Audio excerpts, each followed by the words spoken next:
To my vlog. So ngayon po gagawa tayo ng ating chicken inasal. So ayan, gagawa na tayo at umpisahan na natin. So let's go. Gawin na natin yung kalamansi, tanlad, bawang at sibuyas. Ito na yung ating chicken. Atin ang i-drain. Tanlad, hiwain natin tapos ganyanin natin. Pisain para lumabas yung lasa ng tanlad, yung amoy. Babad na tayo start ng ating chicken. Wala na yung tubig. So let's go. Lagay ng ating mga pangbabad sa ating chicken inasal. Unahin natin lagay yung bawang. Ilalagay na natin yung ating hiniwa-hiwa na tanlad. Lagay ng hiniwa na sibuyas. Kalamansi, mas maraming kalamansi, mas masarap.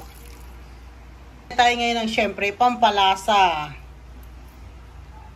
Tayo ng asin. Depende sa inyo kung gaano kadaming asin. Huwag nyo lang damihan para hindi pumalat.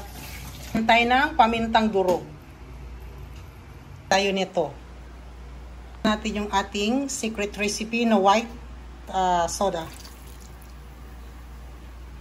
Ito kung bakit yung chicken inasal maputi ang laman at juicy. Yung ating ibap. Yan po ang sikreto ng chicken inasal. Ang ibap. Ang ibap? Ang ibap lagi. Taga ang sikreto.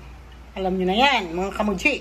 Lagay na natin lahat yung ating pangbabad sa ating chicken inasal. So, haluin na natin. Tapos, after nito, ibabad natin na magdamag sa refrigerator. Nako, promise. So, yan. Babad na natin. At ilagay na natin sa loob ng ref ng magdamag. Natin at ilagay na natin sa refrigerator. Masarap siya pag maganda pag tinakpan para talagang nandun yung amoy ng tanlad, yung kalamansi, lahat-lahat. So let's go na. So ito na yung ating chicken na binamad natin na magdamag. So ayan na po. So ready na natin siyang ihawin. Let's go.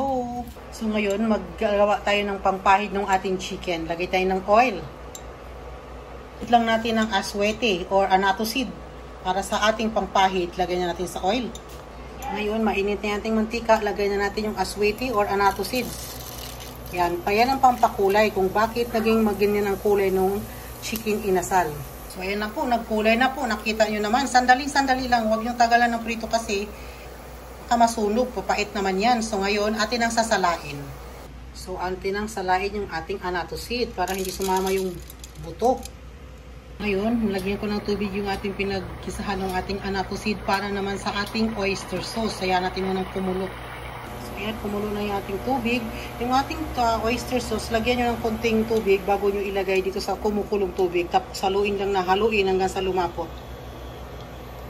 So, ayan, medyo malapot na yung ating oyster sauce. So, ilagay na natin pagsama na natin sa oil with anato seed.